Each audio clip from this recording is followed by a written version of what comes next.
Hola, ¿cómo están? Bienvenidos. Comenzamos una nueva edición de Agenda Distrital, como siempre, a través de todas las plataformas y a través de este canal de televisión. Primero que todo, saludar al diputado. Diputado, ¿cómo le va? Bienvenido a Agenda Distrital. Hola Álvaro, ¿cómo estás? Qué gusto de saludarte como siempre y también a todos los que hacen posible este programa que hacemos con tanto afecto, ¿no es cierto?, para la gente que sigue el programa, que esperamos sea de interés para ellos. Así es, diputado Venegas, un programa informativo. Vamos a partir, como siempre lo hacemos, preguntándole al diputado de el balance que entrega siempre el diputado con antecedentes que entrega, ¿cierto?, el MinSal en relación al COVID-19 en nuestra región de la Araucanía, específicamente en nuestra provincia de Vallejo. Diputado Venega, usted tiene anotadito ahí en su cuadernillo los antecedentes de la cantidad de gente contagiada de COVID-19. Así es, no solo de la provincia, sino que también de todo el distrito, las 16 comunas que De la conforman el región. distrito que yo represento, el número 22 de la región de la Araucanía. Una vez más, vamos a tomar, ¿no es cierto?, la última semana, la que va entre el 4 y el 11. Esos son los datos. Y la verdad es que las cosas no mejoran, por desgracia, Álvaro. Diría yo que se mantienen igual. No hemos tenido éxito Mm. en bajar significativamente el número de contagios. Es decir, la conclusión es que no hemos controlado la pandemia, especialmente en algunas comunas. Por desgracia, Mm. una de ellas es Angol, como los números lo dejan claro. Mira, comunas que no registran ningún contagio, es decir, no tuvieron ninguno en esta semana. Las mismas de siempre: Traiguén, Lumaco, Los Sauces, Curacautín. Cero contagio. Ya. La semana anterior teníamos 5, hoy día solo tenemos 4. Eh, Galvarino aumentó una. La semana anterior tenía 0, aumentó un contagio en esta semana. Luego, no, estas son las que lo hacen bien, ¿no? Así que estas comunas, digamos, debiéramos felicitarla porque tienen controlada, ¿no es cierto?, su situación. En un lugar distinto están, por ejemplo, Vilcún, que registra 5 aumentos, Perquenco, 5 aumentos, Urén, 3 aumentos, luego ya Victoria con 7, Lautaro con 7, Renaico con 8, lo que mantiene la tendencia porque la semana anterior había tenido 10. Es decir, Renaico va aumentando sus contagios. Melipeuco, que había sido una comuna con pocos contagios, tiene 11 esta semana y había tenido 2 la anterior. Y entramos en la zona crítica, diría yo. Ercilla, 24 contagios. Angol, 31. 31. Había tenido las semanas anteriores 28, la anterior 25, la anterior 17. Angol no baja, aumenta. Y Coyipulli, que es el caso más grave, con 43 contagios en esta semana. La semana anterior había tenido 66, 48, 39 en las 4 semanas anteriores. Es decir, ahí hay una luz roja grave. Entonces, como se acercan las fiestas patrias, como la posibilidad de contacto, de juntarse gente por familiares, por eventos, por cosas, yo creo que hay que insistir en que tomemos todos los resguardos, porque te vuelvo a insistir, no siendo tan grave la situación de nuestro distrito y de región comparada con otras regiones, sigue siendo una situación que no se controla y que está lejos de terminar el combate contra este virus tan pequeño pero tan complejo. Perfecto, diputado Venegas. Pasando a otro tema, porque son muchas las preguntas que tenemos que hacerle al diputado en agenda distrital. Nos vamos al Congreso, diputado. ¿Qué le parece? Durante esta semana han ocurrido importantes hechos, como por ejemplo la sesión especial que se realizó para tratar la problemática, diputado, que afecta a nivel nacional referente a la Preocupante porcentaje de mujeres desaparecidas, diputado Venegas, mujeres víctimas de violencia intrafamiliar, femicidio y también otros delitos afines. Usted nos explica. Bueno, recientemente nosotros cumplimos en Chile una triste cifra, 26 femicidios. ¿Qué son los femicidios? La muerte de mujeres a manos de sus parejas, esposos, convivientes, etc. Esto es grave y esto se viene repitiendo. Y lo que deja, ¿no es cierto?, de trasfondo es lo que se llama violencia intrafamiliar. La violencia al interior de la familia, al interior de la pareja. Y a eso se agrega que hay una cifra enorme de mujeres desaparecidas en el país. Personas desaparecidas, año a año hay más de 1000 a lo largo del país. Y nunca se logra dar con el paradero de ellas. Y la policía y las instituciones que tienen que investigar no logran, ¿no es cierto?, dar con su paradero. Se sospecha que muchas de ellas son muertes, que no se lograron esclarecer. Esto llevó a que la Cámara de Diputados se preocupara del tema y citara a una sesión especial a ¿quién? Al ministro del Interior, porque él es responsable del orden público y la seguridad ciudadana, y de él depende la Policía de Carabineros e Investigaciones, a la subsecretaria del Delito, Martorell, y a la ministra de la Mujer, porque ellas son las responsables de políticas y programas que van en defensa de los derechos de la mujer. Bueno, se analizó, es dramático los hechos. Se planteó qué estaban haciendo, cuáles eran las políticas, cuáles eran las acciones que estaban haciendo, qué coordinaciones tienen, y la verdad es que la respuesta no fue del todo satisfactoria. Es un problema que está presente ahí, es un problema que se acrecienta, y sobre todo, ¿no es cierto?, en un momento en que las mujeres reclaman con legítimo derecho un nuevo trato. Claro. O sea, no más este patriarcado, como se denomina en el lenguaje feminista, la idea de que esto de que los hombres pueden golpear a sus mujeres, que los hombres pueden incluso matar a sus mujeres, eso de verdad corresponde a otra época. Tenemos que los varones tomar conciencia de aquello y hacer todo un cambio cultural para entender que aquello que antes era perfectamente, de alguna manera, entre comillas, aceptado socialmente, hoy día es inaceptable. Y para quienes tenemos hijas, para quienes tenemos hermanas, para quienes tenemos, ¿no es cierto?, sobrinas, etcétera, que vamos a tener nietas, es inaceptable, y esto es lo que motivó esta sesión especial. Es un problema grave que tenemos como sociedad que abordar y ponerle definitivamente freno, porque es un drama el que viven las mujeres en nuestro país. Toda la razón, diputado Venegas. Bueno, pasando a otro importante tema, con la unanimidad de 147 votos a favor, la Sala de la Cámara de Diputados y Diputadas aprobó el proyecto de ley que incorpora a las trabajadoras de casas particulares, diputado Venegas, al seguro de desempleo. Efectivamente, fíjate que por una cosa increíble, nuestras distinguidas colaboradoras, ¿no es cierto? Todos en algún momento hemos tenido a alguien que nos ha ayudado a criar nuestros hijos, Así es. a mantener nuestra casa, y ellas son las trabajadoras de casa particular. Y ellas no tenían el beneficio del seguro de cesantía. Está establecido en la ley para la mayor parte de los trabajadores, la ley 19.728.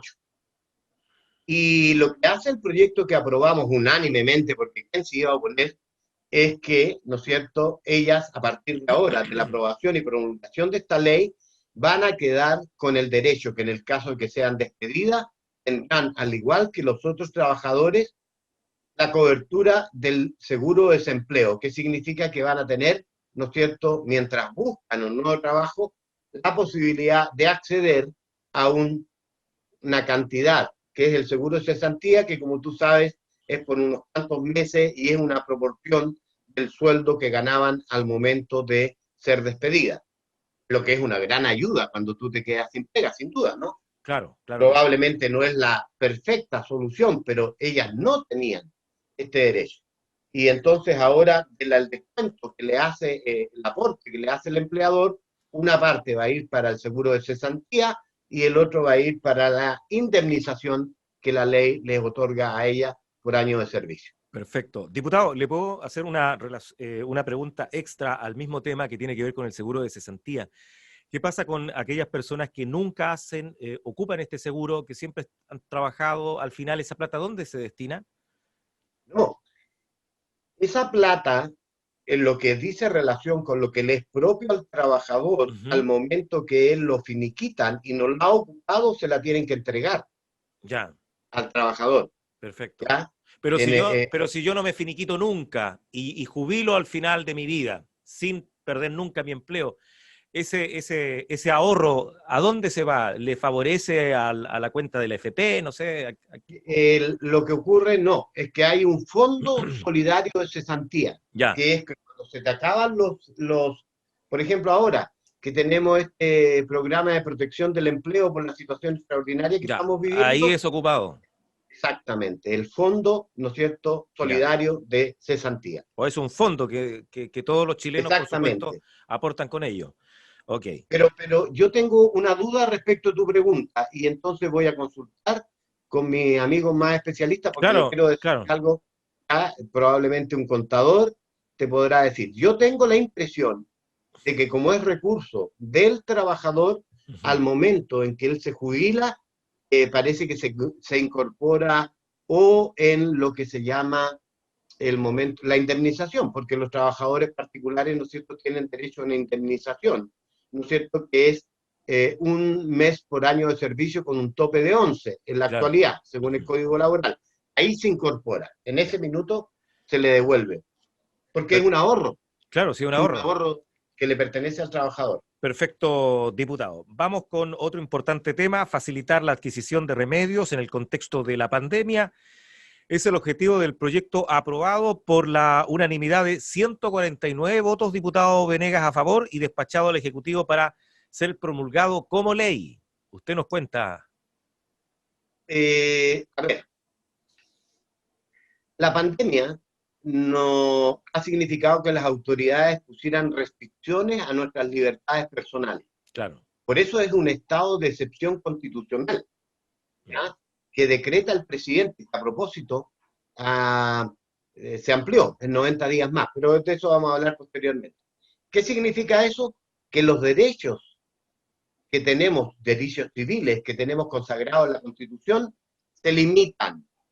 Por ejemplo, no podemos salir para cualquier parte, no podemos transitar libremente, nos establecen toque de queda, no podemos salir más allá de las 11 de la noche, ¿no es Mm. cierto?, fuera de nuestros hogares, no podemos estar, porque si no, incurrimos en falta. A los adultos mayores, incluso de 75 años, se les prohibió salir de sus casas, porque son población de alto riesgo, salvo un par de horitas que pueden salir, ¿no es cierto?, con mucho cuidado. Claro. Todo eso ha significado un problema especialmente grave para los adultos mayores. Y entonces este proyecto se hace cargo de ello. ¿Y qué es lo que hace? Es que se pueda adquirir remedio a través de recetas por vía electrónica, Ya. que ya no tengas que presentar la receta física. Porque hay remedios que se venden con receta retenida o uno tiene que ir a comprar con la receta física, mostrarla al farmacéutico o al dependiente de la farmacia.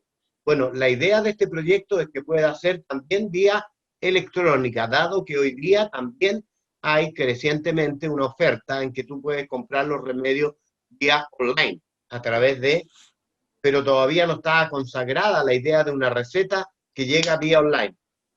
Tú la mandas y puedes comprar, entonces, puedes llevarla en tu teléfono. ¿Para qué? Perfecto. Para que no tengas que ir al médico, para que no tengas que ir necesariamente, ¿no es cierto?, a arriesgarte a un lugar en donde hay médicos. Muchos adultos mayores ya no pueden. De hecho, me contaba la gente de la salud hay hartos programas que nos están realizando porque evitan ir a donde sus adultos mayores para no exponerlo a una posibilidad de contagio. Esa es la idea. Perfecto. Estamos en Agenda Digital conversando con el diputado Mario Venegas. Mira, Diputado, un dato. ¿sí? En la conclusión, estoy mirando mis notas, dice, el proyecto permite que las recetas que hayan sido extendidas dentro de los 6 meses anteriores ¿Ya? a la publicación de la ley o del decreto respectivo y las que sean extendidas durante su vigencia, este estado de excepción, tendrán validez para la entrega de productos farmacéuticos escritos por ella. No es que las recetas tienen un plazo y expiran, ya no te sirven. Ahora, todas las que hayan, desde el 18 de marzo, todas las extendidas en 6 meses anteriores, y mientras dure este estado de excepción constitucional, van a tener validez. Es decir, estoy hablando de enfermos crónicos que tienen que comprar siempre la misma receta, pero que Claro. no sería un riesgo que vayan a renovar la receta a donde los médicos o al hospital. Perfecto, diputado Venegas, clarito. Vamos a la sala porque se aprobó y se despachó al Senado el proyecto de ley que modifica la ley sobre control de armas, diputado Venegas, y otras disposiciones para sancionar penalmente la fabricación, importación, comercialización, distribución, la venta y la entrega a cualquier título y también el uso de fuegos artificiales, que comúnmente uno ve bastante en los narcotraficantes en Santiago a través de los noticieros que lo utilizan bastante para despedir a sus seres. Así Bueno, es. Bueno, la ley de control de armas es la 17.798. Y esta es la que regula, ¿no es cierto?, la tenencia, porte y utilización de armas, de todo tipo de armas. claro. En los fuegos artificiales, dado que la materia prima que se usan para ellos es pólvora, Uh-huh. deben estar regulados por esta ley. Y a propósito de lo que tú mencionaste, se ha transformado en un problema el tema de los fuegos artificiales, porque se usan indiscriminadamente en los barrios Claro. de narco, en las grandes ciudades, ¿sabes?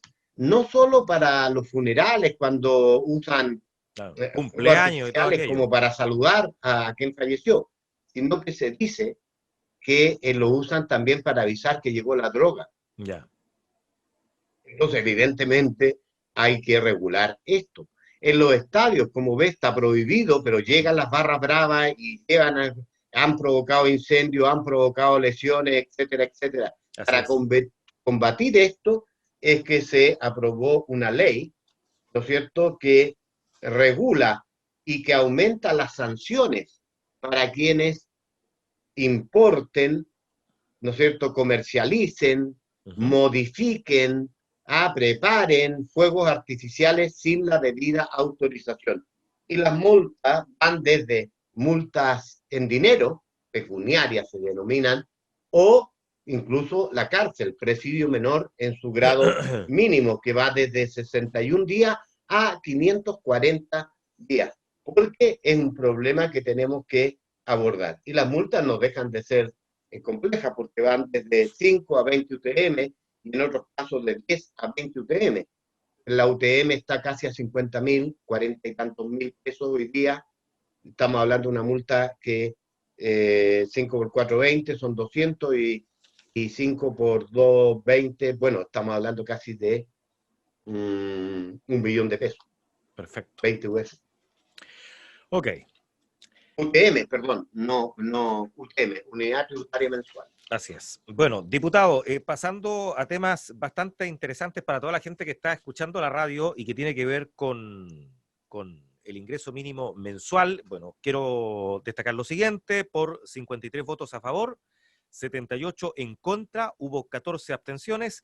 La sala de la Cámara de Diputados y Diputadas rechazó el proyecto que reajusta el monto del ingreso mínimo mensual, así como la asignación familiar y maternal, y también el subsidio familiar, diputado Venegas. Así es.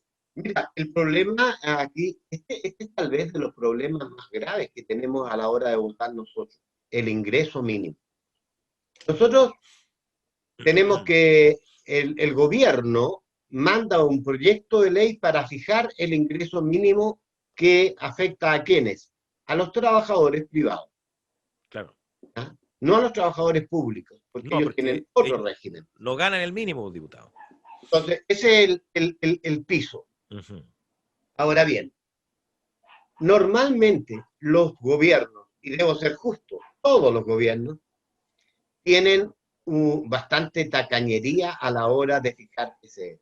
Claro. Eh, el gobierno en concreto, este gobierno, el actual, lo que ofrecía era un aumento real de 1.500 pesos respecto del ingreso que está hoy día fijado, que está en alrededor de 324.000 pesos.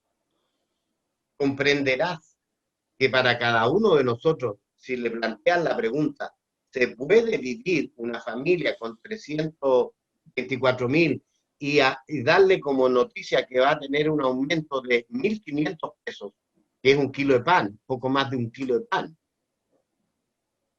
3 litros de parafina para esta época en que hay que calefaccionarse. Probablemente, ¿no es cierto?, un par de kilos de fruta. Entonces, es complejo. Ahora, la situación económica del país, por producto de la pandemia, es compleja. Las arcas fiscales se han tenido que esforzar y estirar al máximo. Y ahí viene la discusión. Y nosotros creemos que era insuficiente. A lo menos el gobierno debió haber hecho un esfuerzo para llegar al IPC acumulado, para que el salario mínimo mantuviera su valor adquisitivo. Pero no ofreció nada, cero.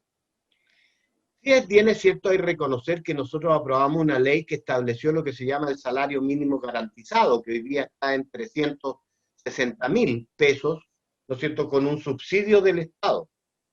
Pero no tiene sentido, ahora, que el Estado sea mezquino en la hora de fijar el salario o el aumento, porque finalmente eso lo pagan ¿quién? Los empleadores.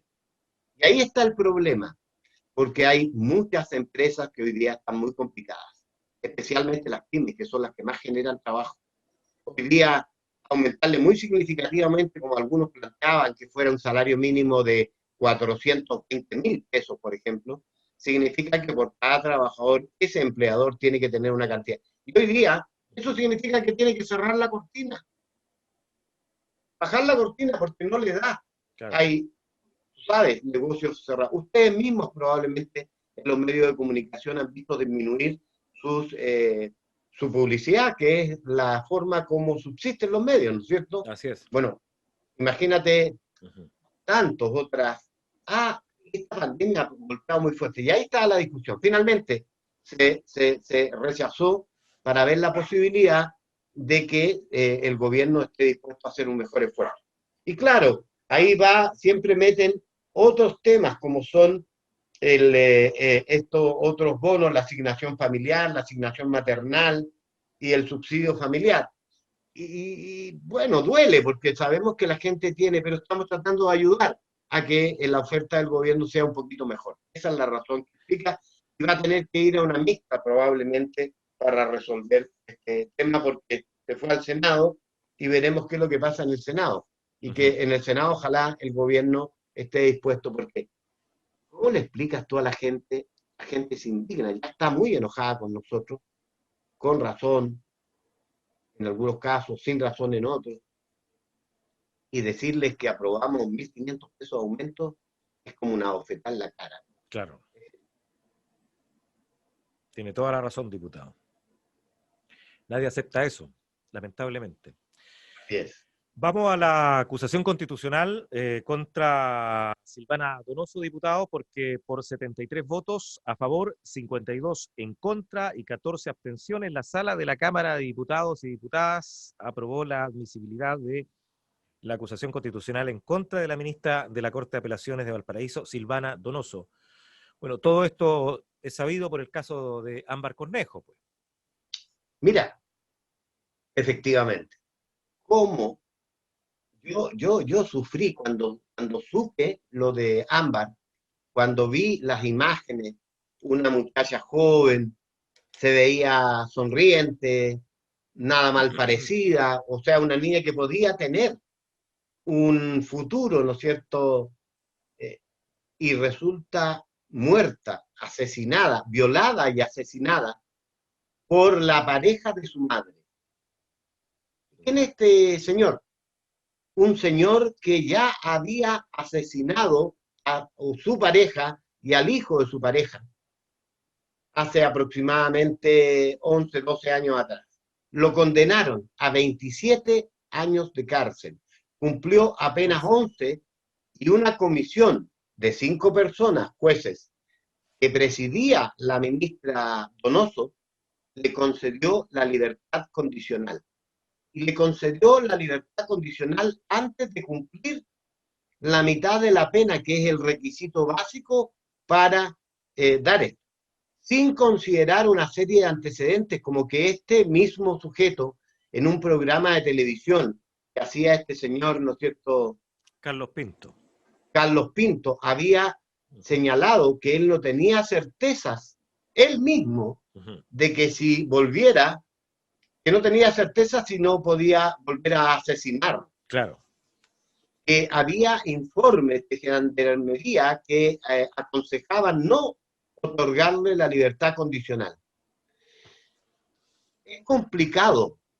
¿Sabes por qué? Porque hay un principio que es muy importante en las democracias modernas y que funcionan bien, y es lo que se llama la separación de los poderes del Estado. El poder ejecutivo es uno, el poder legislativo, al que yo pertenezco, otro.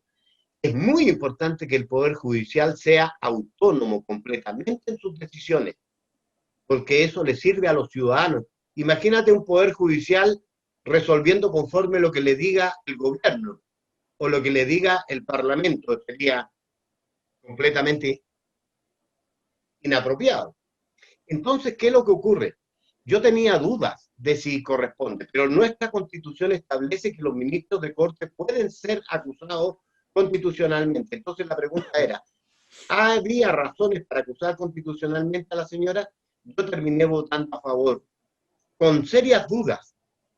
¿Pero por qué voté a favor? Porque creo que efectivamente del relato que hicieron los abogados que sostuvieron la causa contra la ministra, uno queda en la sensación de que la ministra fue poco diligente, no cumplió con su deber, hizo notable abandono de deberes, porque nos revisó. Mira, se le otorgó la libertad condicional a cientos, y entre ellos había gente que no había mostrado ningún cambio de conducta, como este señor, que terminó, ¿no es cierto? Mira, enamorando a la mamá, seguramente en su psicopatía, se fijó en la niña y la terminó. Tenían problemas anteriores, la niña lo había denunciado, lo había dejado establecido. Además, después descubrimos que ambas tenían una historia de abandono, ¿ah? En hogares, había estado en distintas. La institucionalidad no funcionó. Entonces, ese conjunto de elementos nos llevaron a concluir que efectivamente era admisible la acusación contra la ministra señora Donoso. No todos pensaban igual, por eso hubo 53 votos en contra, otros se abstuvieron. ¿Y qué es lo que ocurre ahora? Así salió de la Cámara y se va al Senado, y el Senado actúa como un verdadero tribunal. Son los senadores los que van a decidir si la señora es culpable o no. Si es culpable, la destituyen.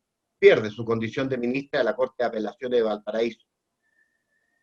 Es, como te digo, un tema sensible, pero creo que la ciudadanía estaba muy atenta a la señal.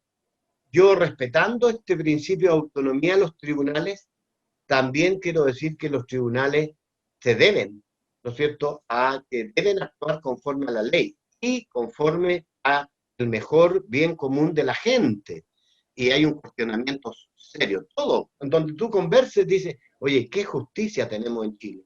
Esto no es faltarle el respeto a los tribunales, ni al Ministerio Público, ni nada, sino que estoy señalando lo que la gente comúnmente menciona, y hay que hacer ahí ajustes necesarios, y yo creo que eso mucho. Además, la presión pública está actuando mucho hoy día. La gente no sé si habría entendido que no se aprobara esta acusación contra la ministra. Hablo de la mayoría, es cuestión de mirar las redes sociales, etcétera, etcétera. Así es que es un tema delicadísimo, complicadísimo, pero al final uno tiene que votar en conciencia. Yo creo que es una señal para que los señores jueces, con todo el respeto que nos merecen, hagan su trabajo, cumplan con su deber, con la mayor seriedad, con la mayor eficiencia, con la mayor prolijidad que sea posible, para que no tengamos que tener de nuevo casos como el de Ámbar. ¿Cuántas órdenes no se cumplen con, por ejemplo, de protección, que terminan en que el agresor mata a la víctima? Femicidios. Hay una falla sistémica de la institucionalidad que explica esto, y esto es, creo yo, el tema que está de fondo detrás de esta acusación. Bien, diputado, seguimos con el programa, seguimos en agenda distrital. Nos vamos rápidamente a lo que el gobierno dio a conocer. Se extendió por 90 días el estado de excepción. Claro, es que no queda otra. Si esta pandemia está lejos de ser controlada. Chile va aumentando el número de contagiados. Si leí bien las cifras ayer, eran más de 1.869 los muertos, fallecidos, producto del coronavirus. Hay problemas serios en la región metropolitana, hay problemas serios en Antofagasta, hay problemas serios en Punta Arenas. Estuve en contacto telefónico con un colega, un amigo, ex colega, el diputado Juan Morano, y me decía que está la escoba. O sea, muy grave la situación en la zona austral. Entonces, ¿qué es lo que queda? Si a la misma razón, la misma disposición, dicen los abogados.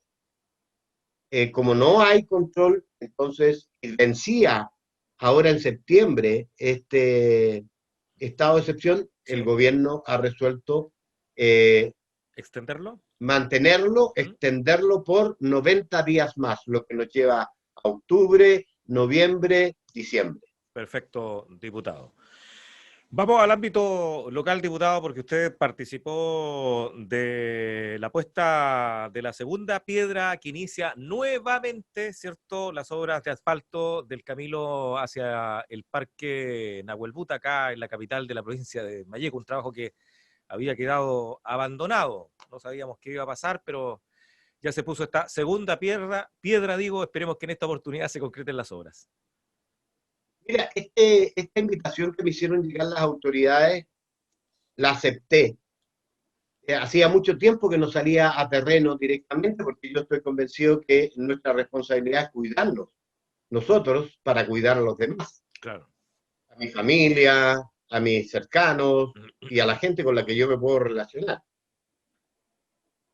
Pero este es un proyecto especialmente querido por mí, porque encuentro que es de demasiada importancia para la capital de la provincia de Malleco. Y yo fui uno de los impulsores de que ese proyecto se aprobara y se realizara en la primera etapa. Lo gestionamos con el ministro de Obras Públicas de la época, en el gobierno de la presidenta Bachelet, el ministro Undurraga, que vino a Angol y le sacamos el compromiso de eso.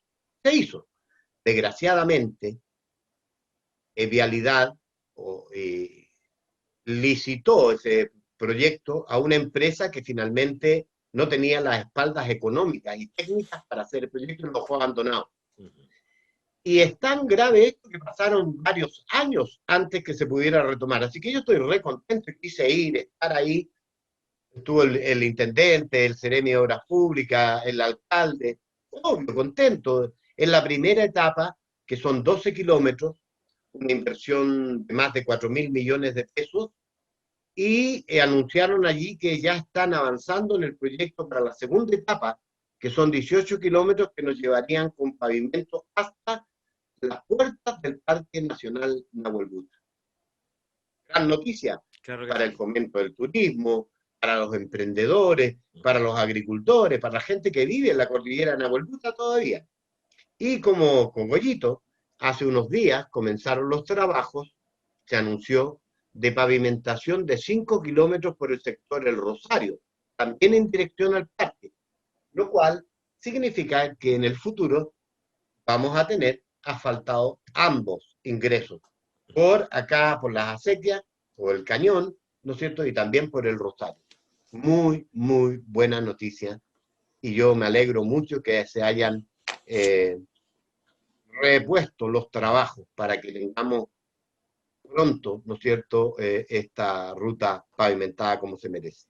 Así es, que va a aumentar también el turismo para toda esa gente que no conoce el Parque Nacional Nahuel Buta. Recordemos que ese camino es bastante bonito, pero al ser de ripio, en ocasiones, sobre todo en invierno, se deteriora bastante. Mucho, y además para autos pequeños es No, no es complejo. recomendable, claro. Quiero contarte que manejo algunas cifras. Ujú. Al parque llega más gente de la que nosotros imaginamos. Recuerdo, tengo un ex alumno que trabajaba ahí como guardaparque y me contaba que las cifras de CONAF hablan de 19.000 visitas en el año. Mm. Te sorprende, ¿verdad? Hay mucha gente extranjera que viene también a visitar el Mucha, parque por el día. muchísima, Claro. muchísima. Es que tenemos un patrimonio valiosísimo ahí, tenemos más de 5.000 hectáreas preservadas con especies únicas en el mundo. ¿Te has puesto a pensar que es raro que haya araucarias de ese tipo acá en la costa cuando normalmente se instalan en la cordillera de Nahuelbuta? Ujú, Perdón, de los Andes. ujú. Bueno, esa riqueza tiene un potencial enorme y por eso es que esta pavimentación va a ayudar muchísimo, sin duda. Bastante. Perfecto. Siempre ha sido el sueño de unir este camino hacia Cañete. Es que está considerado. Yo también colaboré en algún momento, ¿no es cierto? Tuvimos reuniones con autoridades, ellos vienen por acá, pero ese camino no pasa por el interior del parque, sino que le saca la vuelta, pasa por un costado y se une mañana.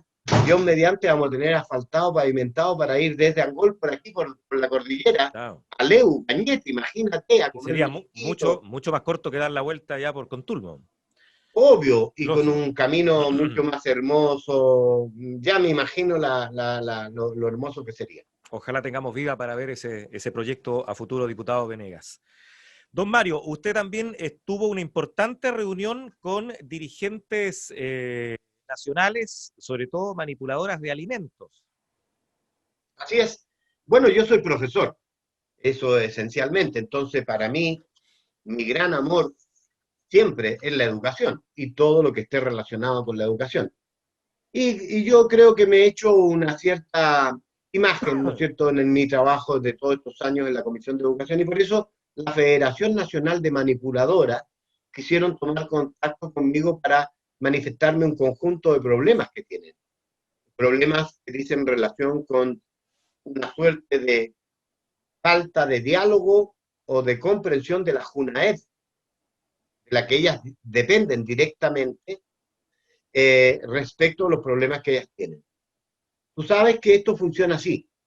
La JUNAEP licita la alimentación de los establecimientos educacionales. Para preparar esos alimentos se requiere contratar manipuladoras.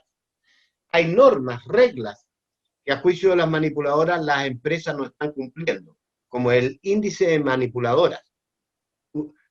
Por cada cantidad de niños tiene que haber una cierta cantidad de manipuladoras. Las empresas para ahorrar no contratan todas. Dicen que faltarían como unas 1.000 a nivel país.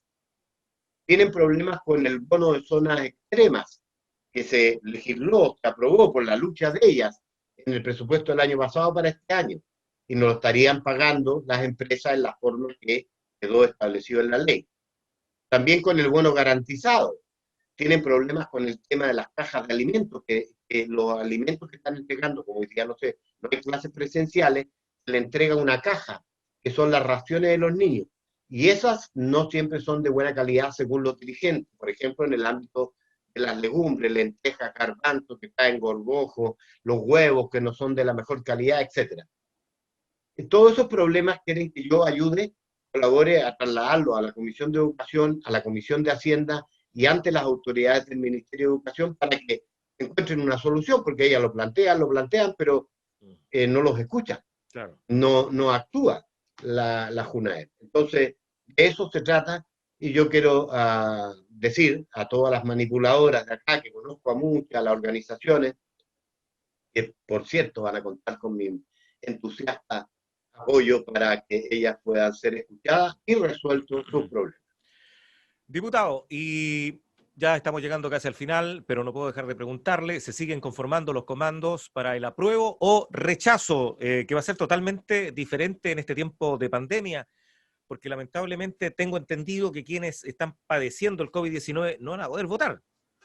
No, no, efectivamente no van a poder votar porque son un riesgo, a pesar de que se está tramitando un proyecto en la Cámara de Diputados, ¿no es cierto?, una moción parlamentaria. El gobierno ya desechó la cosa de plano, no, dijo no hay tiempo para implementar un sistema que sea confiable.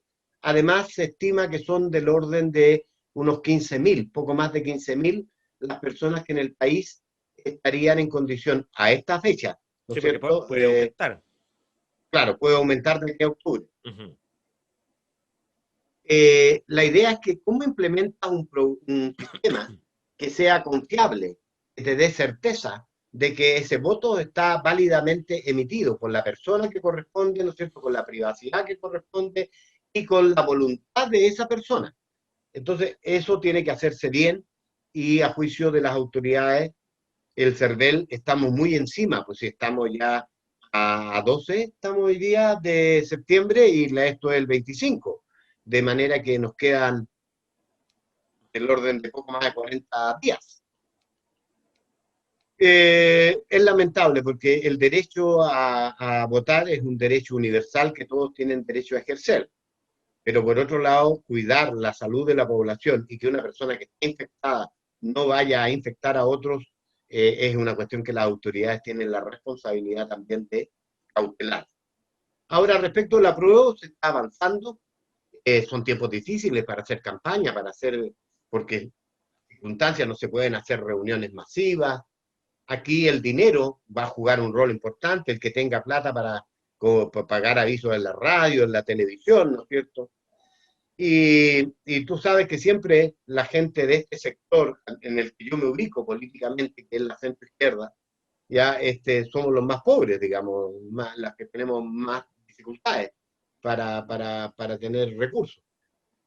Pero el punto es que yo estoy por el apruebo, yo creo que es necesario que tengamos una nueva constitución, y yo también estoy derechamente por una convención constituyente, esto es una convención formada exclusivamente por ciudadanos y ciudadanas elegidas para esa tarea. No creo que sea conveniente que haya ni diputados ni senadores en esta etapa, Ya. porque tenemos roles distintos. Si hubiera sido, la ciudadanía pidió que fuera el pueblo, que nosotros debiéramos leer bien eso y entender eso. Yo voy a trabajar y voy a ir entusiastamente a votar el 25, Dios mediante, ¿no es cierto?, por el apruebo y por la convención constituyente. Perfecto, diputado. Ya hemos llegado al final de Agenda Distrital. Pedirle disculpas a quienes nos ven. Estoy un poquito congestionado, diputado. Uno se resfría en esta época del año, sobre todo con el cambio de temperatura y más encima que uno queda alérgico. Bueno, Así, es complicado. es bastante complicado. Diputado, Un antihistamínico, creo que desloratadina es una buena cosa para la alergia. para alergia, exacto. Sí, complicado para todos quienes sufrimos de la alergia en esta época del año. Y para ustedes que Claro, están todos los días frente al todos los días. micrófono, Así es. es gravísimo. Diputado, le dejamos aquí a toda la gente que nos está viendo para que usted entregue su recomendación a cuidarse, sobre todo en estas fiestas patrias que van a ser totalmente distintas a las que ya hemos vivido. Bueno, este año ha sido distinto. Yo hoy día le escribía una carta a una distinguida amiga, Martita Liana Roa, distinguida profesora, y le decía, este año cambió todo. Nuestra vida personal, nuestra vida familiar, nuestra vida social. Y no podía ser de otra manera que cambiara también nuestra vida, ¿no es cierto?, de lo que era tradicional para fiestas patrias. No habrá ni desfiles, ni ceremonias, ni ramadas, ni juegos populares, nada de eso, porque no nos podemos reunir simplemente. Es peligroso, es potencialmente peligroso. Así que yo quiero invitarlos a que, bueno, vivan unas fiestas patrias en el entorno familiar, ya cuidándose mucho, no exponiéndose. Este virus puede llegar a ser muy grave, incluso provocar la muerte. Y todos tenemos adultos mayores alrededor nuestro. En el caso mío, mi mamá, mi suegra, a ambas las quiero mucho, no querría que le pasara nada, por eso tengo que cuidarme yo, ¿ya? A mi nieto, ¿ya?, que es mentira que los niños no se enferman, se han muerto niños producto del COVID. Entonces, todos tenemos que ser responsables. Y junto con celebrar, como Dios pero en grupos pequeños, tal como la autoridad dice, en familia, bueno, cuidarnos. Yo los invito a que nos cuidemos. Ya vendrán tiempos, Dios mediante, ¿no es cierto?, para que volvamos a la normalidad y ahí celebraremos como lo hacíamos tradicionalmente. Hay que entender que estamos en un año completamente anormal, que probablemente recordaremos el resto de nuestra vida. Claro, y mientras no tengamos una vacuna que realmente solucione el problema, va a ser difícil, Y ¿cierto?, seguir vacuna avanzando. nos lleva probablemente a todo el próximo año, Sí, pues, porque que se calculan los más optimistas que podría haber vacuna hacia mediados del próximo año, pero luego hay que adquirirla, hay que fabricarla, va a venir una competencia enorme de los países por tener. Luego hay que inocularla, es decir, inyectar a la gente partiendo por la que es más riesgosa, adultos mayores, los trabajadores claro. de la salud, etcétera, etcétera. Entonces, que toda la población de Chile esté vacunada contra este virus nos va a llevar mucho tiempo. Así que por eso es que hay que mantener los cuidados. Así es, seguir las recomendaciones que se Así es. están dando a conocer siempre, ¿cierto? Es Mantener duro, la es duro, distancia. Ujú, es duro porque uno, yo disfrutaba la fiesta, disfrutaba todas estas claro. cosas, no tener a toda mi familia, que normalmente mis hermanos llegaban acá, nos reuníamos en mi casa y era un momento hermoso. Esta vez no lo podemos hacer, Claro. por prudencia, por responsabilidad y porque la vida siempre es más importante. Así, toda la razón, diputado. Diputado, un abrazo tremendo, felices fiestas, que lo pase increíble y nos reencontramos el próximo fin de semana, si Dios así lo quiere. Lo mismo para ti y tu familia, Álvaro, que lo pasen, pero extraordinariamente bien. Lo mismo para Christopher y todos los amigos, ¿no es cierto?, que están detrás de este importante medio de comunicación. Que lo Perfecto, pasen diputado. extraordinariamente bien. Que le vaya muy bien. Hasta aquí, Agenda Distrital. Hasta el próximo fin de semana.